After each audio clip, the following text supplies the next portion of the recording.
मनीष तैयारी करिथिबा अदालतरे उपयुक्त साक्षी अभावरु दोषी बंची जाई थाए किंतु समय जेतेबेले निष्पत्ति निये गोटी गोटी करी सबु हिसाब करी देई थाए कारण समय निजे ही साक्षी देई थाए एवं विचारपति मध्य साजी थाए।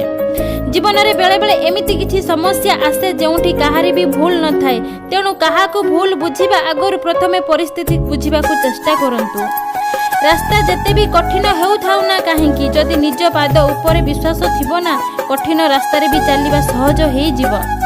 अर्थ नथिले मनीष भगवान को डाके आउ सेई मनीष अत्याधिक अर्थ पाइगले निजकू भगवान भावे। जीवन में जो लोक मैंने आपण दूरेइबाकू चाहती प्रथमे आपण को कौनसी एक माध्यम दोषी कर दियंती और पर निज दोष तुम उपर लदी दे दूरेई जाती। रक्त ठारू बहुत दामी अटे लुह कहीं समय पड़िले रक्त किणी हुए किंतु लुह नुहे। निजकू सबुबले व्यस्त रखंतु देखिबे जीवन में भलरे भलरे रहिबा शिखिजिबे।